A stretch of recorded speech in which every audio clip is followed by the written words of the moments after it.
Hello guys, my name is Jamal Fred MC, the voice of the Money Man Masterpiece Keeper Motivation Champion. Nongeye kuramutsa abakunzi ba Nuje Entertainment aho bava bakagira nibaza ko mukomeje kugira ibihe byiza. Ni kiganiro turashoboye ikiganiro cy'umuziki n'abanyamuziki. Inyuma yoko twakoze ikiganiro rafopase turiko tuvuga ku vya Kiriku akiri ingorane zabaye novuga mu gihugu cy'u Rwanda bamuzimiza k'ivyuma, ariko twagiye kubona Dramatari cabivuga ko tugiye kubigaruka ko ivyo Dramatari yavuze neza na neza canke tunarabe n'abaririmbyi bagiye kubaboneka yo mbega bifashe gute. Kiriku na Double J n'abandi nka Babushari nyene bagiye guhurira muri Kigali Universe, hama CG aboneka ku musi novuga ngo w'Imana assez-vous confortablement et c'est parti.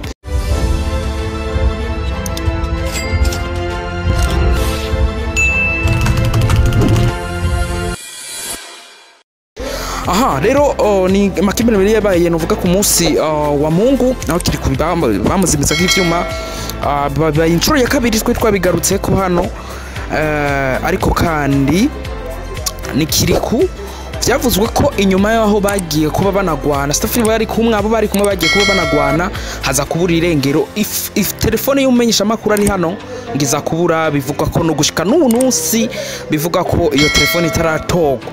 Rero ari amakuru yari yatangwe gucacana ku mbuga hwaniro vuga ko vyamaze kuba bishika muri RIB jejwe iperereza hariya mu gihugu novuga ngo cy'u Rwanda, ariko ivyo akaba atari vyo kuko bavuga ko phone Kiriku tu yabujije uwo mumenyesha makuru katosubira gukamera kubera ko hari yatanguye kuba akajagari n'ingwano zikomeye cyane.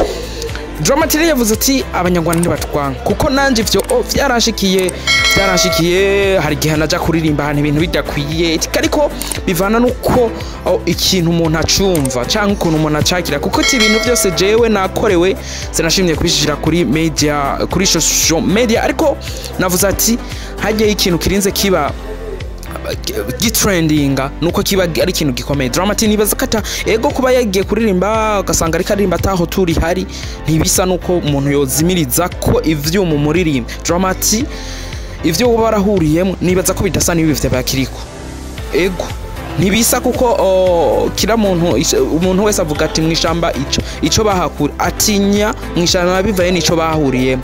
Nami no musikiriko bari uko bavuga ati baramufashe nabi na Double J nuko babona ko ikintu cabaye cari gikomeye. Namba we rwagiye kuririmba taho turirimwo wewe n'ibintu vya kawaida.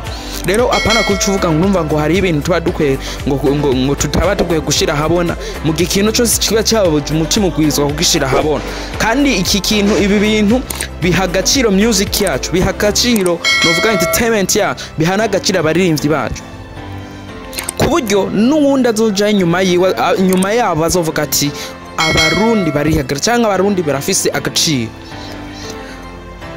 nuko Dramatari yavuze ko vyinshi avuga ati abanyarwanda ntibatwanka, hari gusanga ari ererezi z'akazi n'iki, ariko nibaza ko bidasa ni ereri yewe yahuriyeyo kandi kuba atashimye kubishira ngo ku mugaragaro nuko yari yabonye bitakazi. CG agiye ku Dramatari nako Kiriku Double J bagiye kuboneka muri Kigali Universe n'abandi baririmbyi benshi bo mu gihugu cy'u Rwanda nka Babushari bari kumwe no muri Let's Celebrate bahuriyemo na Kiriku bagiye kuhura none kwiniciro muri Kigali Universe. Nikitwa kiteka muri bino vuga ngo muri bino bitiramo bigiye kuhuza b'abarundi nyene n'abanyarwanda. Abanyarwanda bamaze kuba bagirira shari Kiriku ku ndirimbo yiwe ahane twitegiki inyuma yo kubona babazimiriza ko ivyuma ivyo ntikwe nako batwitwe reka twurere uko bizogenda. CG nabazo caboneka ku munsi w'Imana tariki 26 hari neza neza Kigali ku ndirimbo neza neza komsa yabice bigacika neza muri gospel dusubira kugira ngo abantu bahagarariye gospel. Twarabonye ba Victory Team ndirimbo za Jibu, turabona komsa, turabona wa Gladys bahagarariye gospel.